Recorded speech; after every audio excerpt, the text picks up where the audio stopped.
Chers téléspectateurs, chers jeunes et surtout chères femmes, bonjour et soyez les bienvenus dans votre émission Les Jeunes en parlent sur votre chaîne santé SOS Docteur TV.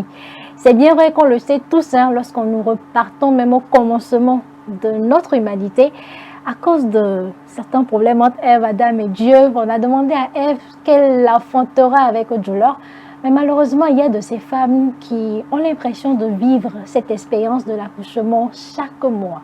On va donc parler des périodes menstruelles qui constituent un véritable calvaire pour certaines femmes qui souffrent de l'endométriose. Qu'est-ce que cela c'est?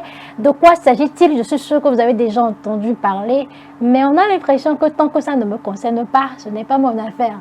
Votre émission Les Jeunes en parlent n'est pas de cet avis. Aujourd'hui, on a décidé de vous faire comprendre cette maladie, afin que ce soit votre soeur, votre cousine, votre amie ou n'importe quelle personne qui est dans votre entourage qui souffre de cette pathologie, vous puissiez être cette oreille attentive et vous puissiez avoir de bons conseils, de bonnes informations à partager avec cette dernière. Et pour cela, nous sommes avec à la fois des spécialistes et aussi des personnes qui vivent cette maladie-là et qui ont décidé de ne pas se taire, mais surtout de voir une lueur d'espoir autour de cette obscurité qui semble les entourer. Nous sommes donc avec la présidente de l'association Endométriose et nous. Bonjour madame. Bonjour. Comment vous allez? Très bien, merci. D'accord. Alors parlez-nous un peu, pourquoi l'idée de créer une association qui est calquée uniquement sur l'endométriose et qu'est-ce que vous faites exactement au sein de cette association? Merci. Pourquoi cette association? Parce qu'on s'est souvent retrouvée toute seule, incomprise, face à beaucoup de douleurs que personne ne voit. Vous êtes malade, mais votre physique, c'est quelqu'un qui va bien. On se dit, mais est-ce qu'elle est vraiment malade? Et c'est suite à la rencontre de deux personnes qui souffrent dans leur coin, chez le médecin, qu'on a décidé, mais au lieu de rester chacune de son côté, il vaudrait mieux se réunir et trouver un creuset qui va permettre à d'autres femmes de s'exprimer, de sortir de ce silence-là et de pouvoir dire ce qu'elles ont, savoir réellement ce qu'elles ont et en parler autour d'elles. Donc c'est de là qu'est partie l'idée de l'association et on a eu la chance d'avoir à nos côtés des spécialistes dès le départ.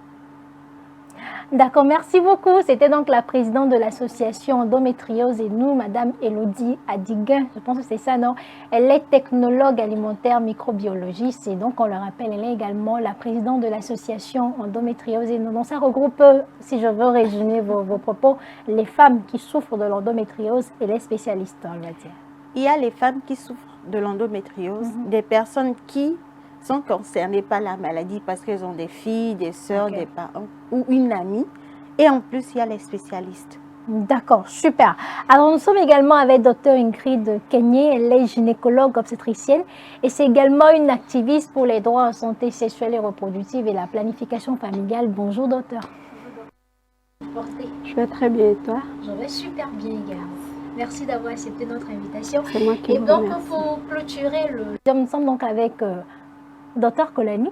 Dr Kolani, Jean-Claude, bonjour docteur, comment vous allez? Bonjour docteur. Bien. Super, je vais également super bien. Donc Dr Kolani, il est gynécologue obstétricien.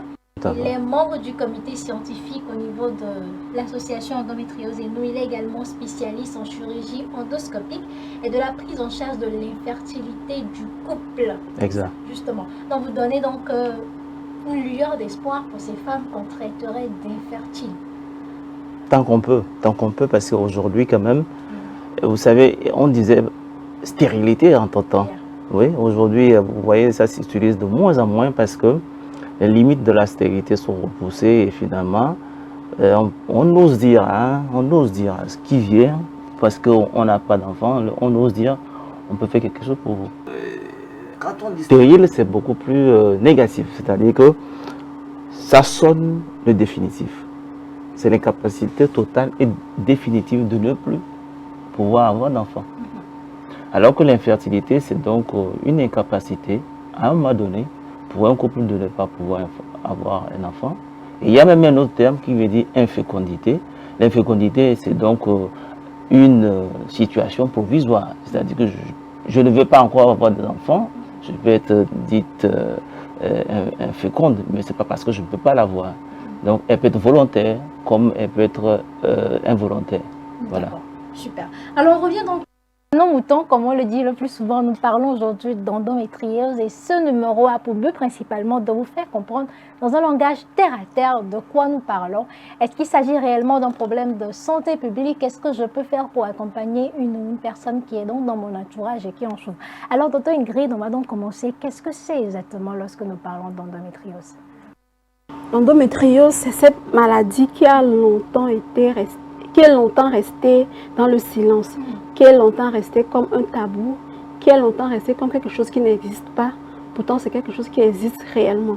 Cette douleur que nos sœurs, que nos mamans, que nos cousines ressentent chaque mois lorsqu'elles ont les règles sont dues à la présence de la muqueuse utérine, c'est-à-dire ce qu'on appelle l'endomètre en dehors de l'utérus. D'accord ? L'endomètre peut se retrouver au niveau du myomètre, ça peut se retrouver au niveau des trompes, ça peut se retrouver au niveau des ovaires, ça peut se retrouver dans le ventre, même dans l'abdomen, pourquoi pas au niveau des poumons. Donc c'est ça. Cette présence ectopique ou bien cette présence anormale de l'endomètre à sa place normale. Donc c'est ça l'endomètre. Et le maître symptôme, c'est la douleur. Et cette douleur ne peut être décrite que par une personne qui souffrent de l'endométriose. Parce qu'on ne peut pas caractériser cette douleur. Elles sont les seules à comprendre leur douleur, à exprimer cela. Et nous devons être à même, en tant que praticiens ou alors en tant que collègues ou amis, de les comprendre et de les accompagner. Ne pas dire non, tu fais trop la chochotte, non, tu fais trop la petite fille pourrie, gâtée, parce que ce qu'elles vivent n'est pas explicable. N'est pas explicable réellement. Alors, qu'est-ce qui peut justifier, je me dis, dans votre définition, si on comprend bien, c'est que quelque chose qui est censé rester au niveau de l'appareil génital de la femme se permet de se retrouver ailleurs. Est-ce que c'est génétique ou est-ce qu'il y a des raisons qui justifient cette position ectopique? Plusieurs facteurs sont incriminés. Il y a des facteurs génétiques. Parce qu'on dit des fois qu'il y a des familles où la maman a l'endométriose, la sœur a l'endométriose, la fille a l'endométriose. Il y a également des facteurs hormonaux. Les patientes qui ont un terrain oestrogénique élevé sont prédisposées à développer plus ou moins l'endométriose. Mais il y a également ce facteur de, menstruation rétrograde, c'est-à-dire le flux menstruel qui s'écoule normalement vers le bas, rebouche chemin. Donc il y a plusieurs facteurs qui sont évoqués et le docteur Kolani pourra appuyer également par rapport à ces facteurs. Finalement, tous ces mots qu'elle a utilisés, facteurs génétiques, hormonaux, et j'allais dire immunologiques, environnementaux, et que sais-je encore, autant de choses qui finalement rendent encore plus difficile la compréhension, alors que chaque fois on veut bien comprendre, on est surpris que à côté de l'endométriose, je dis toujours aux patientes, attention quand vous allez sur Internet, quand je vous dis que vous avez l'endométriose, parce que vous allez voir des mots qui se déclinent en ceci. Maladie mystérieuse, maladie bizarre, maladie incomprise. Oui, c'est vrai, mais c'est simple à cerner. Toute femme qui a des règles, il faut le savoir, quand les règles sortent par en bas, il y a toujours une petite partie qui remonte vers le haut et qui passe par les trompes. J'ai manqué de venir avec le schéma de l'appareil génital. Pause. Donc, ça ne coule pas que par le bas. Ça ne coule pas que par le bas. Ça fait quoi en haut? Puisqu'il y a aussi un passage par le haut, le chemin des trompes. C'est aussi un petit trou par lequel le sang passe naturellement. Et surtout quand les femmes ont de vives contractions, c'est pour ça d'ailleurs que les femmes qui ont des règles avec de fortes contractions sont prédisposées à avoir l'endométriose. C'est pour ça que les femmes qui saignent trop sont prédisposées à avoir l'endométriose, parce qu'il y aura plus tendance à avoir du reflux du sang vers le haut. Et finalement, ce sang-là, au lieu de sortir en bas, se dégager, tombe dans le ventre.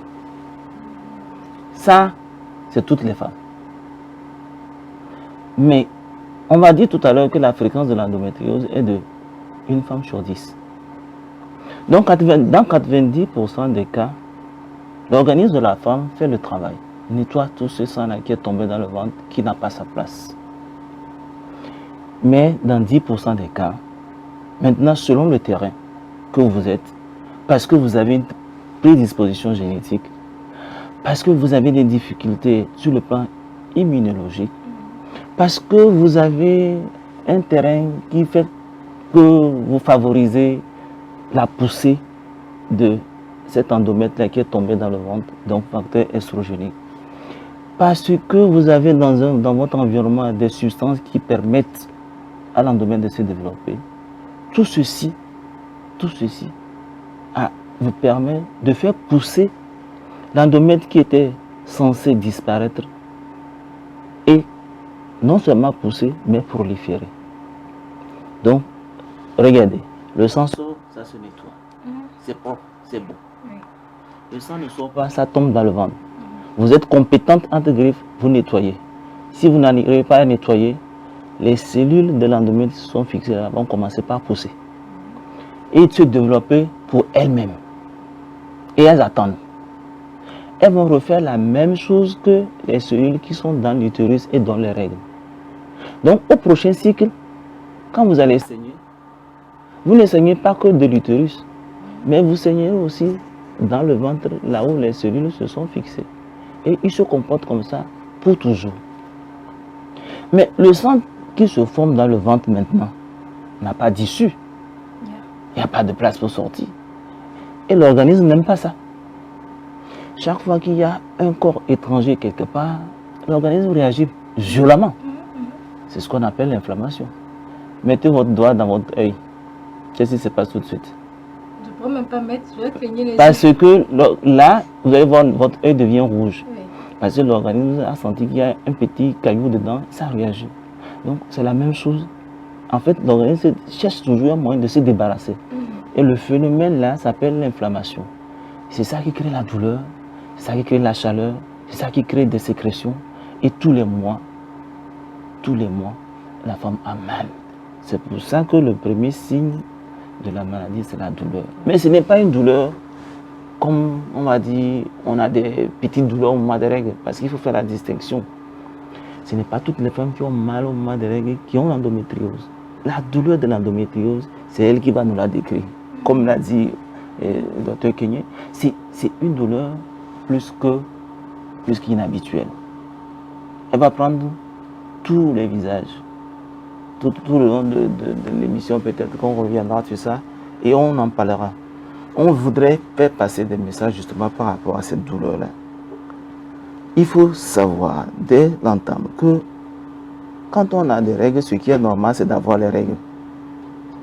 Et que la douleur au moment des règles, ce n'est pas normal. Et qu'à chaque fois qu'on a des douleurs au moment des règles, il faut se poser la question. Est-ce que je fais par hasard partie de celles-là qui ont ou qui auront l'endométriose? D'accord. Je pense que, on dit ça, tout le monde passe la balle là, passe la balle, c'est jamais dedans. On voulait comprendre. Et d'autant Ingrid qui a dit ça au début, j'étais en mode du genre, c'est vrai, parce que l'être humain a cette habitude-là, lorsque quelqu'un a quelque chose, se dit, bon, toutes les femmes vivent ça, hein, toutes les femmes vivent ça. Mais elle a dit que la douleur de l'endométriose ne pourrait être décrite que par celles qui ont la chance ou la malchance de la vivre, ça dépend de comment vous positionnez. Alors, il le dit. Comment vous décrirez la douleur de l'endométriose?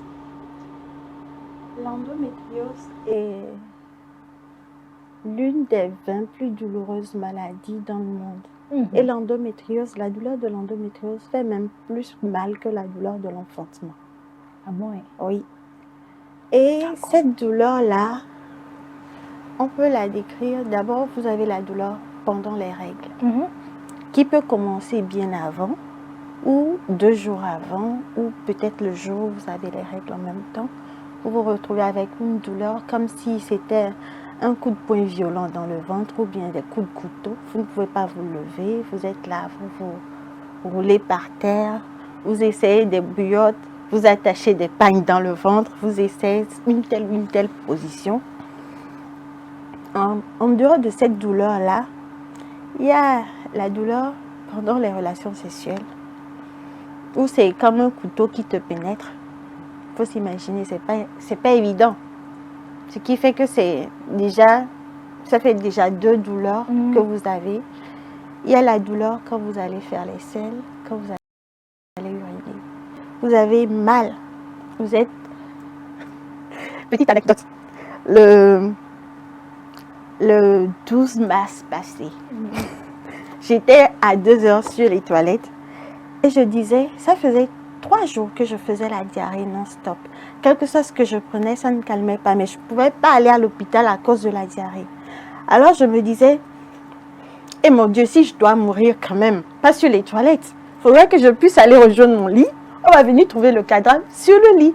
Mais dans les toilettes, c'est pas bien. Il faut se voir un peu à quel point je souffrais pour me dire, si je dois mourir, que ce ne soit pas dans les toilettes. Il faut vous imaginer un peu ce que c'est. Et en plus de ça, vous avez les douleurs dans le dos.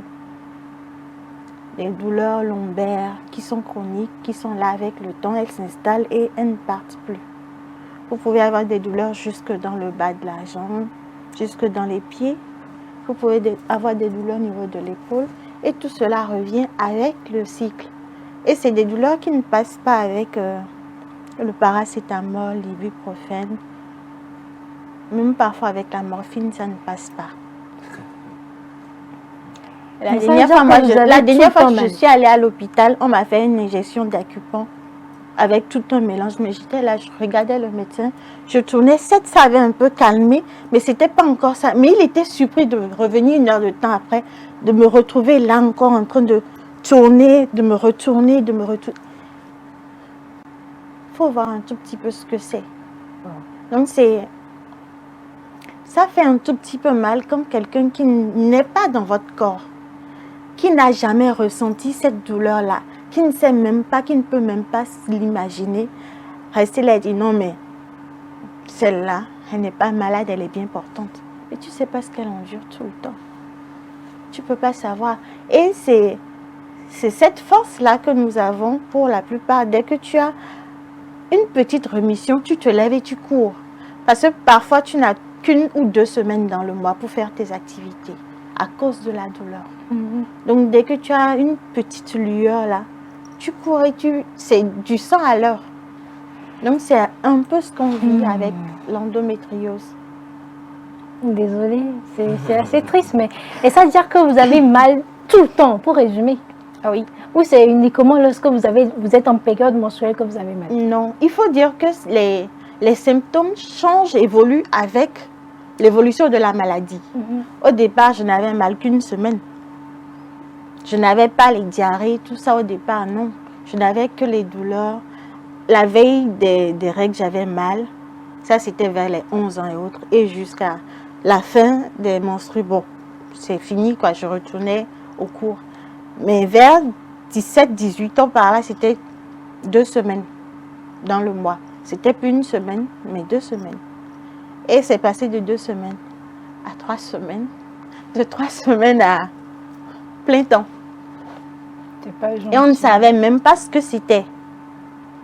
Tu passes de médecin en médecin, de gynéco en gynéco, mais personne ne sait ce que tu as. On te fait faire des analyses, mais on ne le sait pas. Jusqu'à ce que quelqu'un se dise, mais attends, est-ce que ce n'est pas? Et là, tous les autres se disent, mais on aurait dû y penser. Désolée, hein. Mais bon, pourquoi ça fait mal au... Il est dit que c'est parce qu'elles-mêmes, au départ, leur endomètre semble être particulier. C'est pour ça que, justement, ça résiste à la destruction naturelle. C'est pour ça que ça a tendance à gagner du terrain. Ça gagne du terrain, c'est comme les cancers, mais ce n'est pas un cancer, parce que ça gagne du terrain. Et ça gagne du terrain au départ, cette maladie qui est gynécologique, parce que c'est d'abord l'utérus et les environs de l'utérus, devient une maladie générale. Et comme ça gagne le voisinage, les trompes, les ovaires, l'intestin, la vessie, c'est pour ça que les signes là se succèdent comme ça. Elle a dit, hein, au départ, on a mal au mois des règles. On comprend, parce que c'est en ce moment que les règles aussi se sont formées. Et j'ai fait une définition simple de l'endométriose. C'est avoir les règles en dehors de l'utérus. Donc, lorsqu'elle a encore les règles en dehors de l'utérus et dans le ventre, au départ, et seulement au mois des règles, elle a mal. Après, ce sang qui est resté là continue par y résider et continue par gêner. Donc, ce n'est plus seulement au mois des règles qu'elle a mal, elle aura certes plus mal au mois des règles, mais En dehors des règles, elle a aussi mal.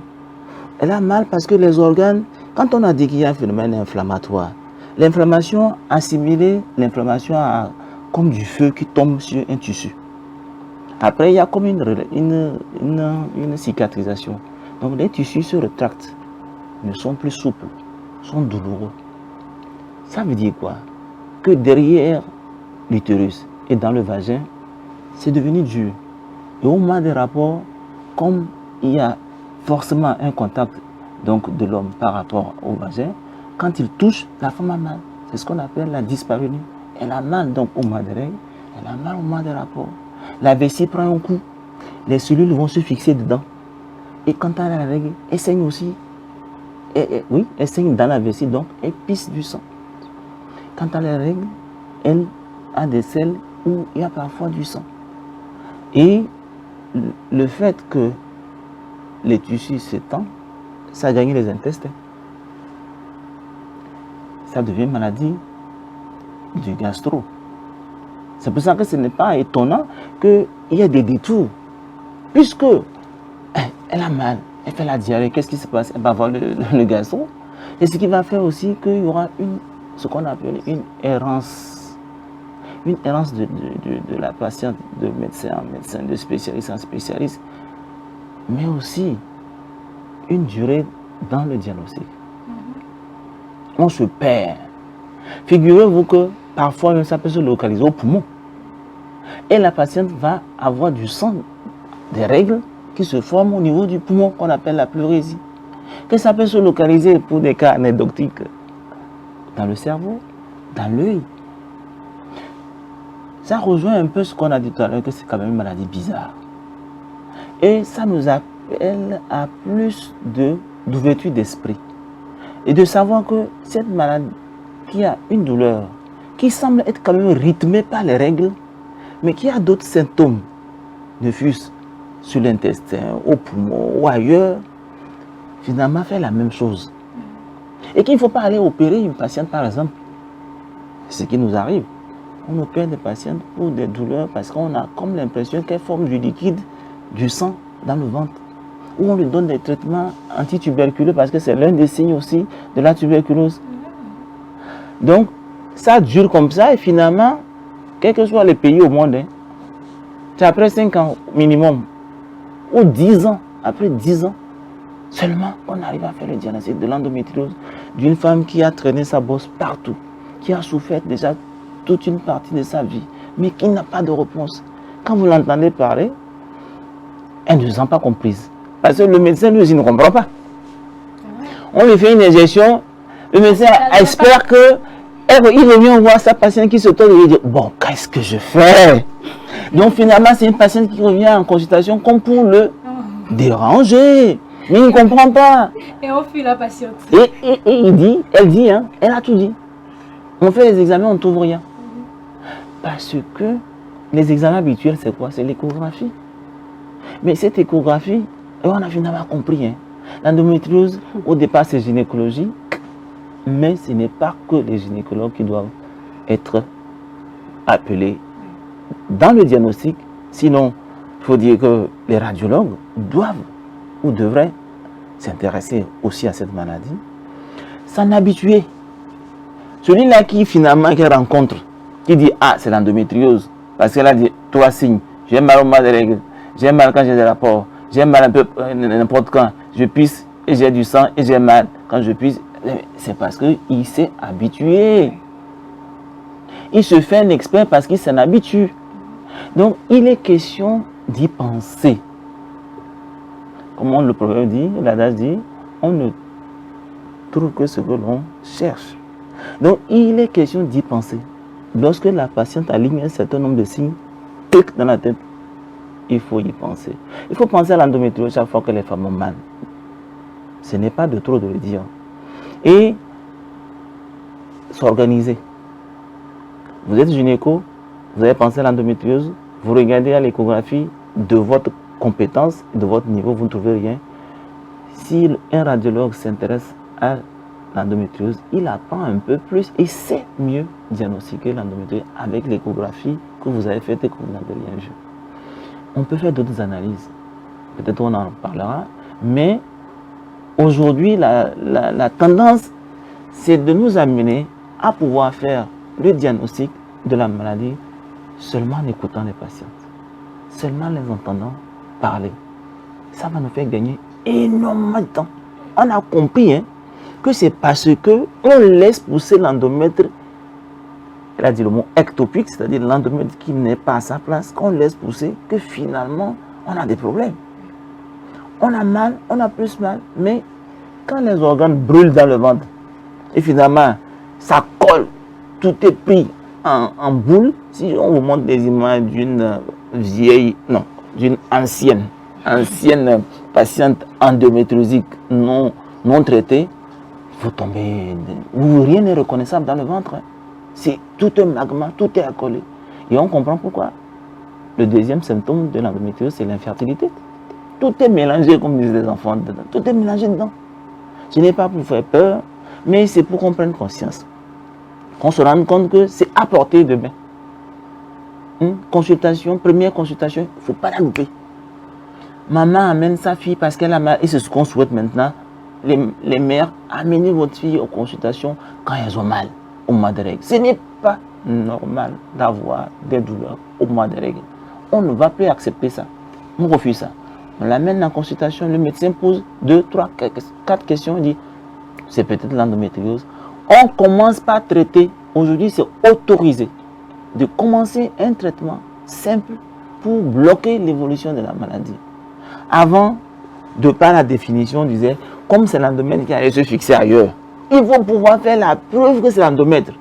Donc, qu'est-ce qu'on fait? On met une caméra dans le ventre. Et regarde la petite opération. On prend le petit bout, on va en analyse. Mais cette fille-là, qui a 15 ans, 16 ans, 18 ans, vous l'avez déjà opérée une fois.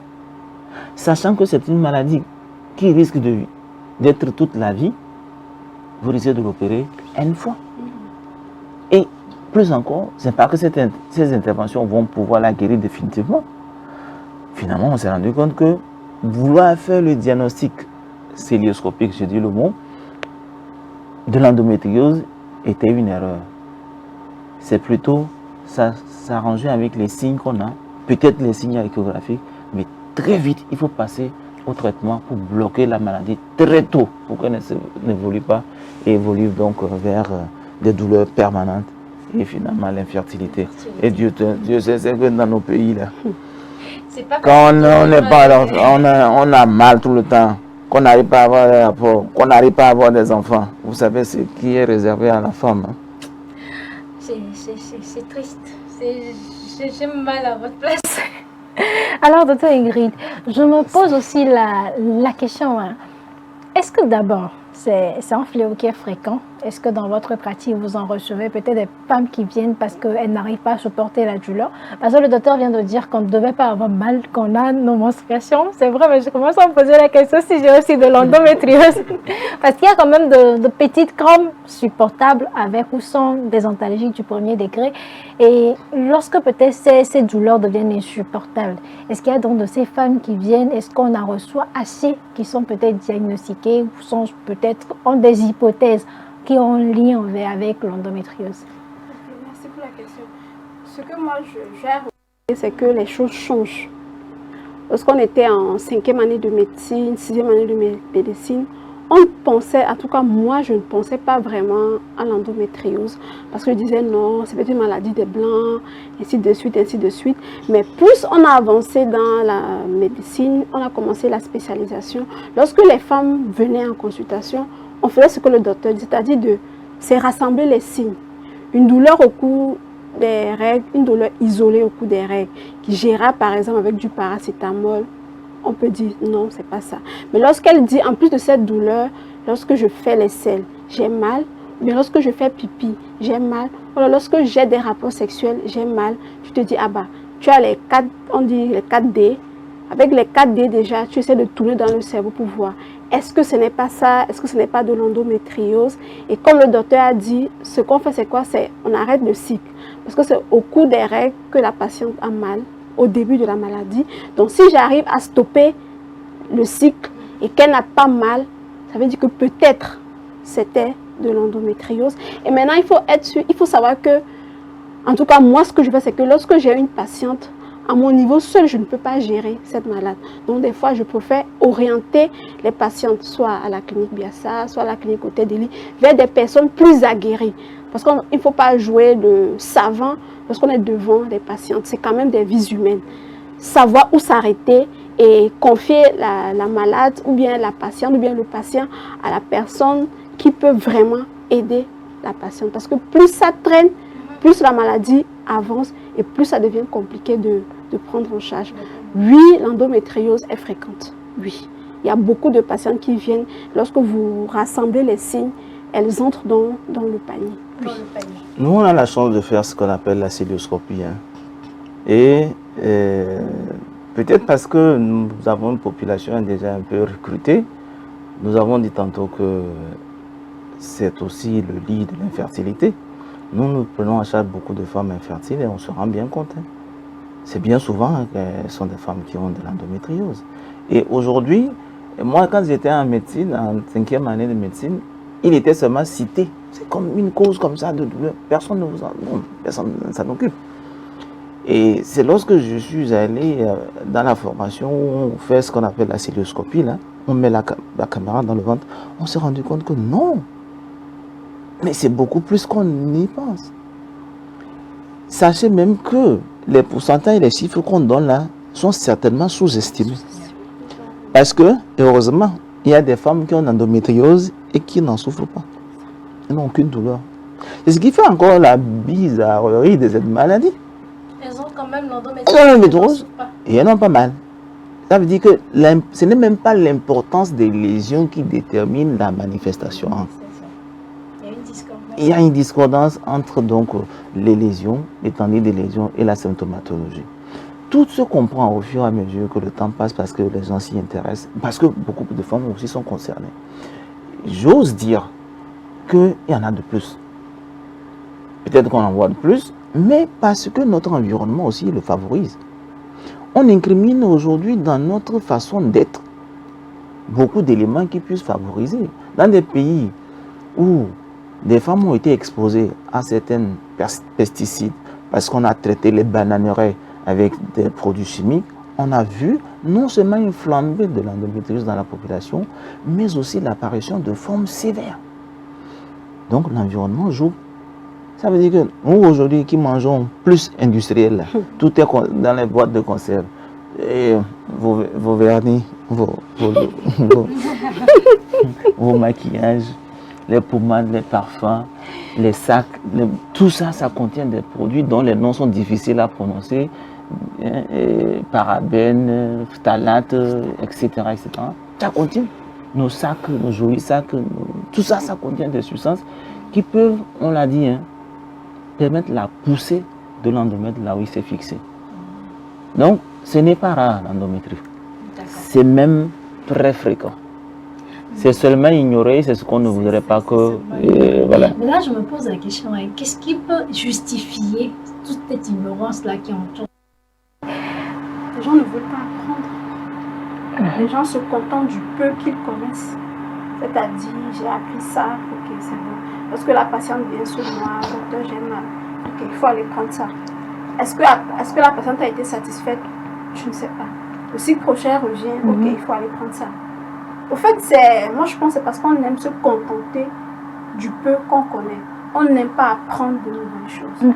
Parce que c'est parce que quelque part, il y a eu des aînés qui ont poussé la curiosité, qui ont vu que oui, il y a ça, il y a ça, il y a ça, on associe ça, ça donne ça. Ok, qu'est-ce que ça cache? Ces personnes sont allées à l'information et ils ont trouvé la raison. Donc nous les jeunes, moi je pense, parce que c'est ça, nous les jeunes, on doit aimer apprendre, aimer découvrir de nouvelles choses. Parce que la médecine ou bien la science évolue tous les jours. Mais lorsqu'on se contente pour dire ce que je connais, c'est ça.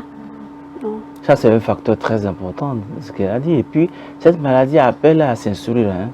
Même nous qui, soi-disant, sommes sur les plateaux il y a bientôt une dizaine d'années, on n'a pas fini. Moi, le discours que j'avais il y a 5 ans déjà, ce n'est pas le même que je tiens pour l'endométriose. Parce que hier encore, j'ai lu de nouvelles choses sur l'endométriose, hein, curieusement.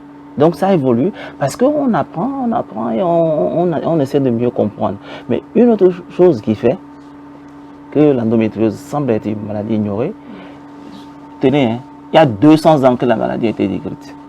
200 ans. Même tu peux dire. C'est-à-dire que depuis l'Antiquité, au temps égyptien, on a trouvé des traces d'une description de l'endométriose. Et aujourd'hui, c'est comme si c'est aujourd'hui seulement qu'on en parle. Qu'est-ce qui se passe?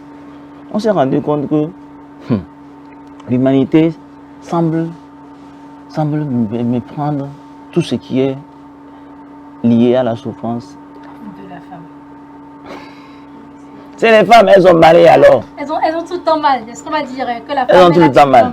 Donc ça fait que cette douleur-là, c'est pour ça que l'héritage que nos mères ont de dire que les douleurs mal des règles sont normales, je ne vais même pas le dire. De penser que c'est ainsi, elles tiennent ça, c'est pas elles qui l'ont inventé, elles l'ont hérité. Et c'est cet héritage qui est dans la tête du subconscient du médecin même qui reçoit sa patiente. Oui. C'est moi qui ne supporte pas. Voilà, c'est déjà un problème parce que la patiente elle-même, elle a honte d'en parler. Parce qu'on dit non, les règles, ça se passe dans la douleur, donc c'est normal, bon, ça va passer. Et toi, tu n'arrives pas à supporter. Tu as déjà une première honte, c'est déjà une première barrière, un premier handicap pour pouvoir en parler. Et ensuite, c'est quelque chose qui touche l'intimité des femmes. C'est difficile de s'approcher de quelqu'un, de lui dire je ne pourrais pas revenir à notre rendez-vous parce que j'ai des règles, j'ai l'endométriose. Non, c'est difficile. Tu vas annuler des rendez-vous et tu ne pourras pas expliquer pourquoi. Vous voyez un peu, c'est déjà ça qui fait que c'est compliqué d'en parler, compliqué de connaître cette maladie-là. Et on est dans une société où c'est les hommes qui règnent. Ça ne touche pas les hommes en tant que tels. Donc, on aimerait que les hommes aussi goûtent un peu. Que les hommes goûtent un peu. Que les hommes goûtent un peu. Bon, peut-être que s'ils souffraient ou s'ils pouvaient ressentir un tout petit peu cette douleur-là, peut-être que cela aurait changé depuis. Peut-être. C'est pas faux. Alors, est-ce que votre entourage arrive à vous comprendre? Est-ce que votre conjoint aussi arrive à comprendre? Parce que si vous avez des douleurs au cours des rapports sexuels, ça peut devenir un peu gênant. Même les rapports sexuels, c'est déjà loin. D'abord, parlons de l'entourage.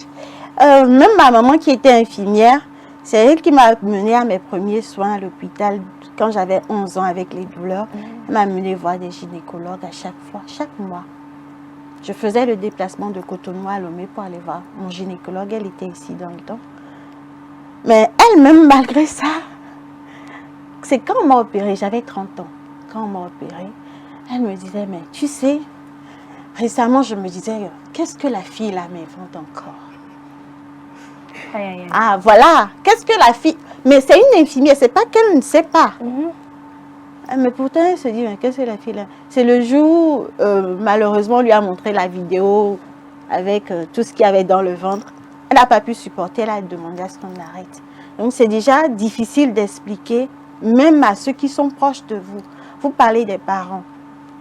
À l'école, oh, cette fille, elle doit être paresseuse, c'est pourquoi. Mais heureusement, pour moi, j'étais tout le temps la première de la classe, malgré que je ratais les cours. Ça a fait au moins un point en ma faveur pour qu'on ne me dise pas tout le temps cela. Tout le monde se demandait, mais pourquoi c'est comme ça? Mais pour d'autres qui ne sont pas aussi bien que ça, c'est ce qu'on leur dit automatiquement. Et pour d'autres médecins qui ignorent, oh, votre fille, elle est en train de faire un avortement. Je suis sûre.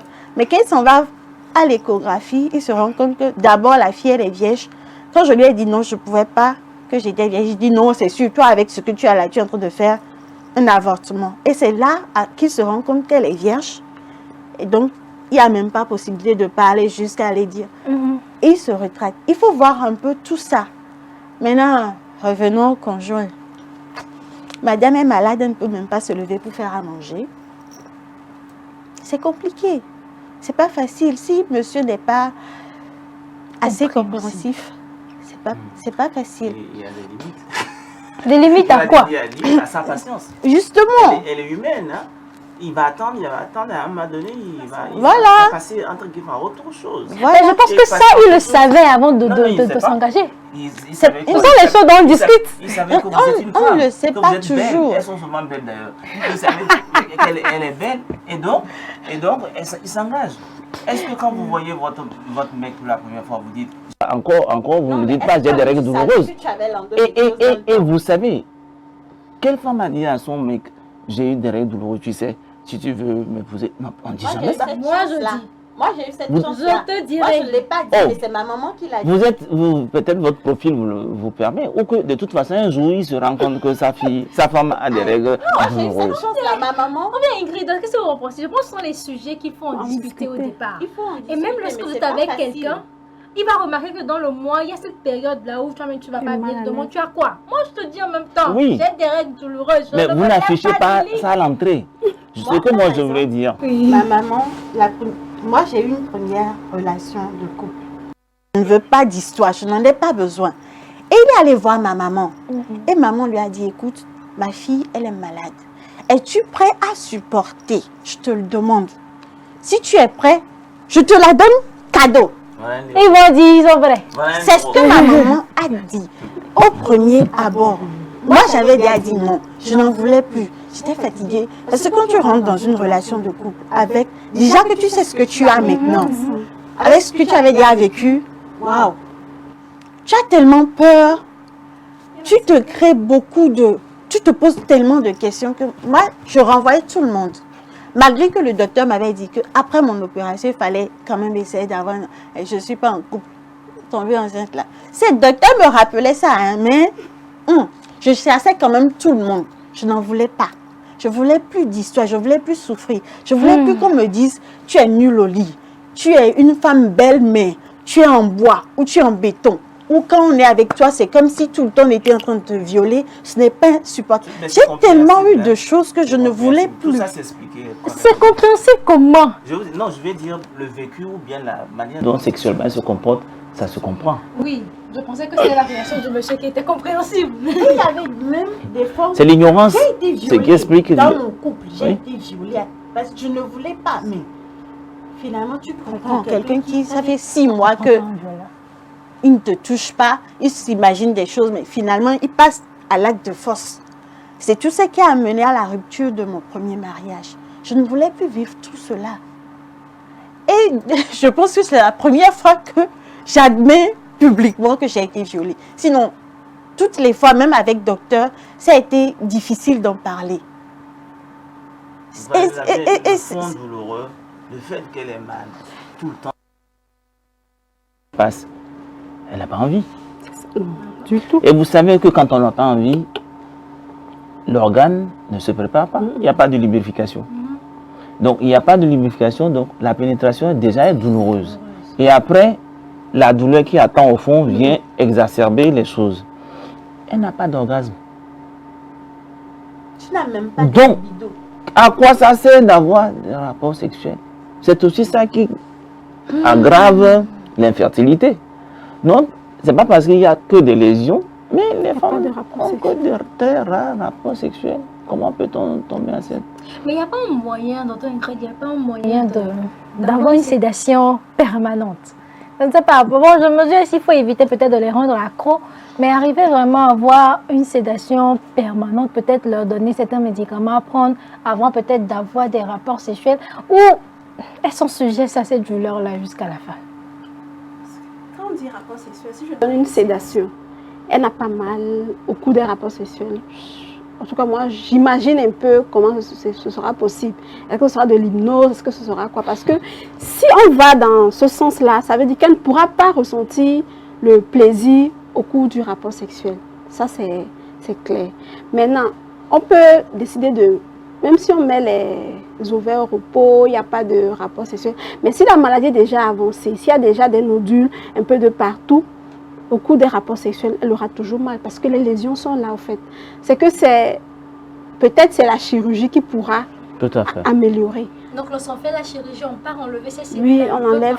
Oui, on enlève. Et lorsqu'on enlève, on est sûr que ça ne... Vous savez, beaucoup de mots derrière l'endométriose. C'est une maladie multifocale, une maladie hétérogène.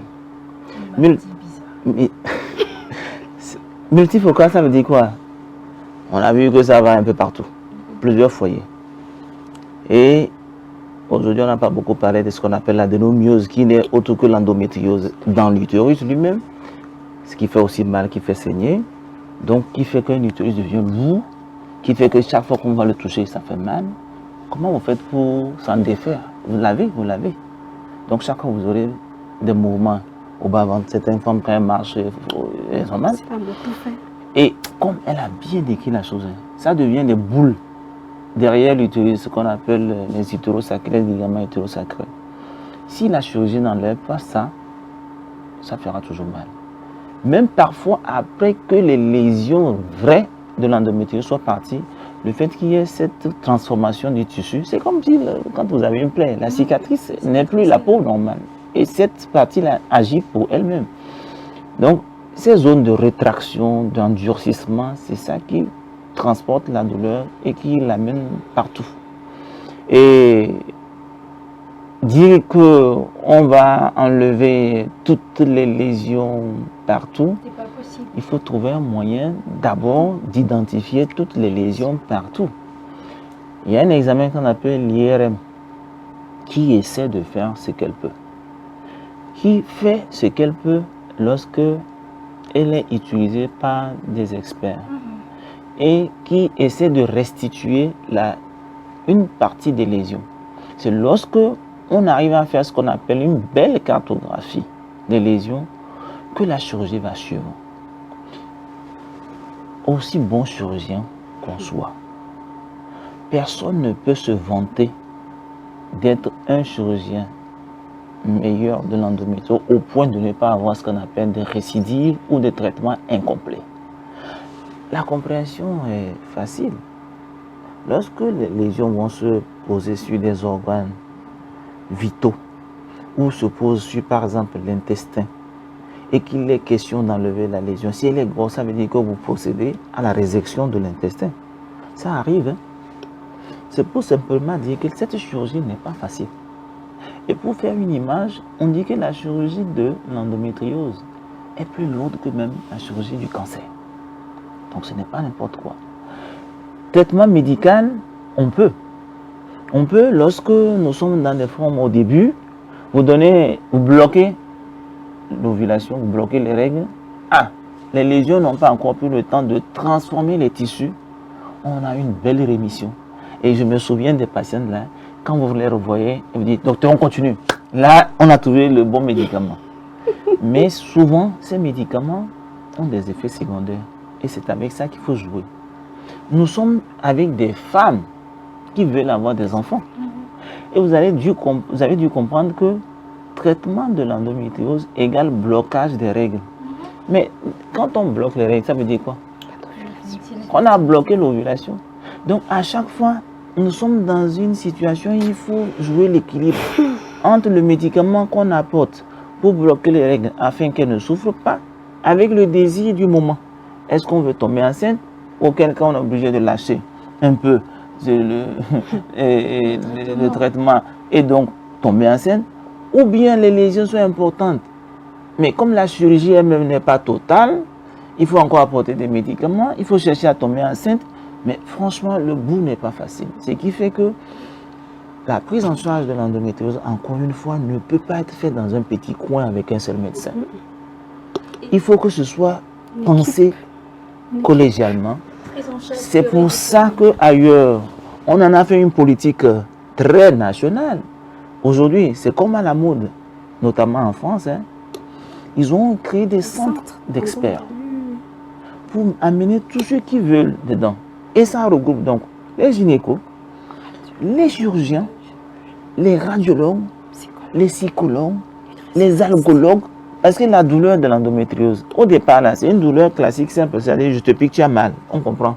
Mais après, la douleur de l'endométriose n'est plus compréhensible.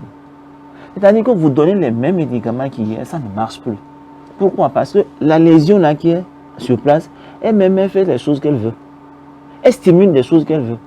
Et l'information qui passe dans le cerveau pour la douleur, ce n'est plus la même. Ça prend d'autres voies. C'est pour ça qu'elle va avoir mal ici. Elle va avoir mal dans la cuisse. Elle a bien dit.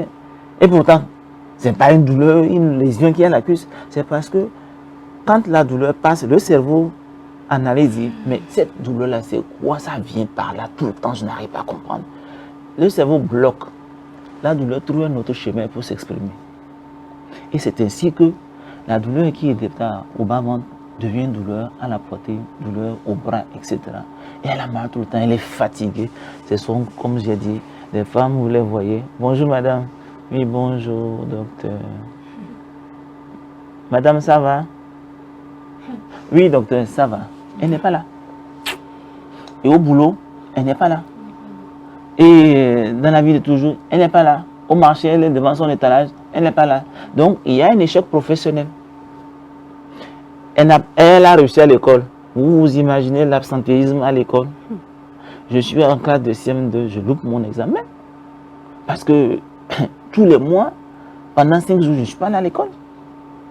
Je me suis dit, finalement, on se rejoint à dire, bon, toi, tu vas apprendre un métier. Parce qu'on ne peut pas pousser loin des études.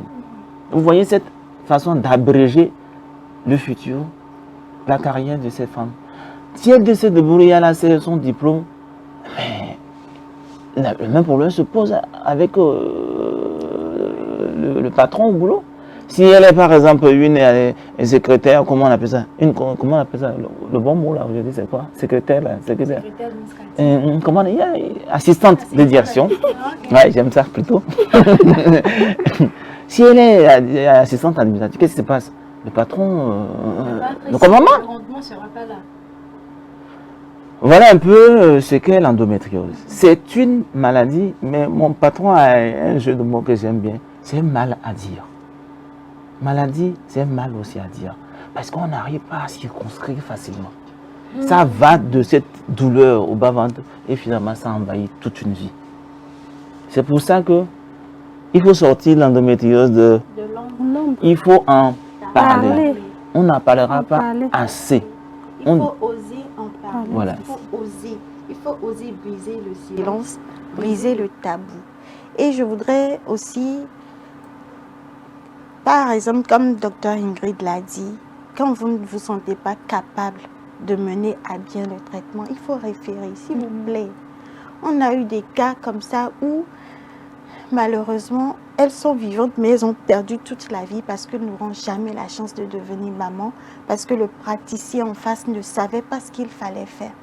Nous supplions nos médecins, quand ils ne peuvent pas, de se référer à ceux qui peuvent vraiment prendre en charge cette pathologie. Les médecins, mais aussi, je pense que les médecins, ils ont souvent cette capacité-là, surtout le médecin, lorsque tu vois que le patient va te déranger un peu, c'est mieux de le référer vers le spécialiste. Mais ce que nous craignons beaucoup plus de nos jours, ce sont des infirmiers, surtout ceux qui sont formés sur le tas, qui ont de petites cases de santé là, qui sont dans nos trucs là. Oui, justement, mais eux aussi, ils sont appelés parce que dans nos villages, là, on est en ville, c'est plus facile pour quelqu'un d'aller à l'hôpital parce que je vois telle clinique. Mais une petite fille qui est au village quelque part, qui peut-être j'ai mal aujourd'hui, je vais chez mon infirmier, il fait mon paracétamol, la coupant, ça se calme 30 minutes, il refait. Lui, il prend son argent, ça lui fait du plaisir. Mais quand même, c'est lui aussi à ce petit niveau qui nous suit, c'est que non, une dame qui a des douleurs au cours des périodes menstruelles que j'arrive pas à régler, moi, ça c'est encore facile. Quand tu vas voir un gynécologue qui te dit je peux te faire une cœlioscopie, qui commence mais qui ne peut pas arriver au bout et qui t'ouvre du haut vers le bas et qui t'ouvre transversalement, que tu te réveilles avec une telle cicatrice, dites-moi, un gynécologue, je ne parle pas d'un infirmier, ce que je dis, je parle au gynécologue. Quand vous savez que vous ne pouvez pas prendre en charge, quand vous savez que vous n'avez pas toutes les informations, je vous en prie, référez-vous vers quelqu'un qui peut.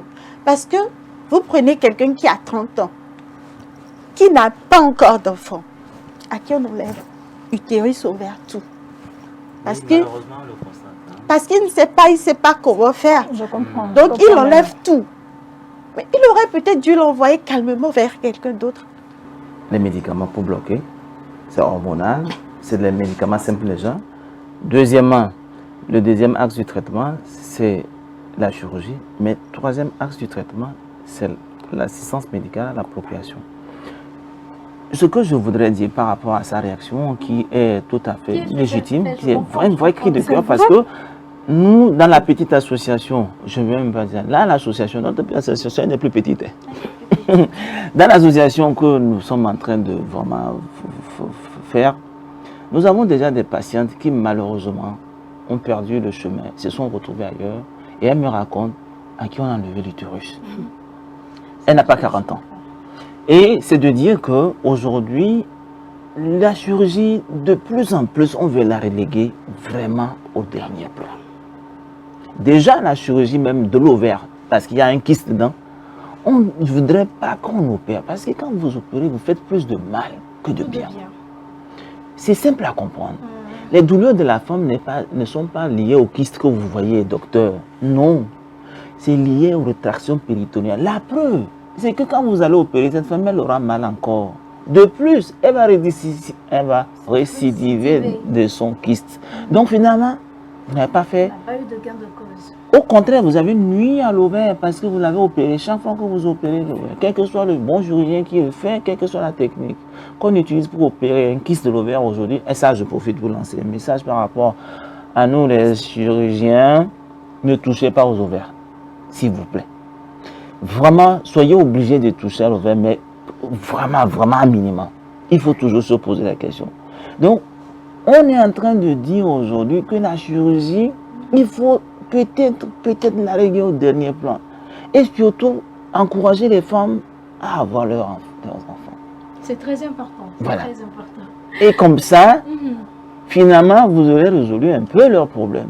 Parce que 9 mois de grossesse, c'est quand même 9 mois de répit. Oui, on a pas mal pendant ce temps, mais on a la satisfaction d'avoir un enfant. Donc, l'idée est encore que nous, les médecins, nous devons prendre conscience et travailler en groupe. Travailler en groupe, se poser des questions. Ces cas sont discutés souvent dans ce qu'on appelle des réunions de comité multidisciplinaires, c'est ça. C'est les RPC, comme on dit. Et comme ça, parce que seul, ça ne va pas marcher. C'est difficile de pouvoir avoir une vue large surtout. D'accord, merci beaucoup docteur, j'en ai beaucoup parlé. Il y a l'équipe technique qui me fait signe qu'on a largement dépassé le temps, mais c'était très intéressant, je n'ai même pas vu le temps passer. Il y a le docteur qui disait qu'il n'allait plus parler, à un temps, au moment où on a largement dépassé ça. Mais là, on se rend compte qu'il faut en parler et on n'aura jamais assez de temps pour en parler suffisamment. Là, je me rends compte qu'on n'a même pas suivi le protocole. On est resté juste aux 2 premières questions, mais on a beaucoup discuté. C'est très intéressant. Et là, de multiplier toutes ces séances-là pour qu'on puisse en parler, ça fera du bien à des femmes d'exprimer ce qu'elles ont vécu. Et ça sera aussi le moment de rappeler au personnel de faire un bon travail avec la santé de femme, parce que la santé de femme, elle est très fragile. Alors, docteur Kenyé, pour finir très rapidement, un mot de fin très succinct. Mot de fin très succinct. On ne doit pas avoir mal lorsqu'on a les règles, d'accord? Et en tant que praticien, apprenez à connaître vos limites et à passer la main. C'est très important. Alors, docteur Jean-Claude. Oh, il faut informer. Tout le monde est dans la chaîne. Il faut simplement savoir reconnaître l'endométriose. Et ça, pour ça, on n'a pas besoin de faire grand-chose. Aujourd'hui, on veut tout enlever. Hein? On voudrait seulement que ce soit en parlant, qu'on écoute bien nos patientes. Encore une fois, on dit qu'on n'écoute pas nos patientes, c'est vrai. Il faut qu'on écoute les patientes. Et les hommes, écoutez vos femmes dans leur manière de parler. Et c'est parce qu'on n'a pas écouté les femmes depuis la nuit des temps que cette maladie a été ignorée. Le traitement, il faut le mettre en route très vite. Les mères, n'ayez pas peur qu'on mette par exemple la pilule chez votre fille parce qu'on pense qu'il y a l'endométriose. Ça va attendrir la maladie et cela permet de ne pas arriver à l'infertilité. Et aujourd'hui même, on va faire ce qu'on appelle la prévention de l'infertilité, justement en mettant très tôt le traitement. Mais quand on a atteint un niveau, on a remarqué chez les femmes qui sont endométriosiques ce qu'on appelle la réserve ovarienne. C'est-à-dire la capacité des ovaires à avoir les ovules a tendance à finir vite. Donc il faut penser à faire ce qu'on appelle la préservation. C'est-à-dire on enlève les ovules, on garde dans une caisse, on attend. Donc voilà un peu le message qu'on va donner aujourd'hui. Et gardez nos bistouris. Dans nos poches, on ne sort pas ça. Merci beaucoup, docteur Jean-Claude. Et vous finir, Elodie.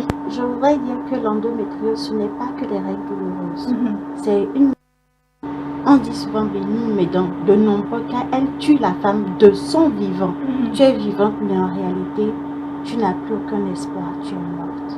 Donc, je nous en prie, parlons-en, osons en parler. Merci. Merci beaucoup Elodie, merci beaucoup Dr Ingrid, Dr Jean-Claude, et surtout à vous chers téléspectateurs. Je n'en saurais quoi dire après cette émission que j'ai trouvée très émouvante. On a eu des histoires vivantes et j'espère que si vous aussi vous en souffrez à la maison, vous savez qu'il y a des oreilles qui sont disponibles pour vous écouter. Il y a l'association endométriose et nous, vous allez vous rencontrer entre vos pairs, discuter, partager vos vécus. Et je suis très sûre que vous aurez vraiment une solution à votre problème. Ne restez pas dans l'ombre, sortez et osez en parler. On se retrouve la semaine prochaine pour un autre numéro. D'ici là, portez-vous bien. Sur l'endométriose. Sur l'endométriose, avec plaisir. Car votre santé et votre bien-être constituent notre priorité. Au revoir.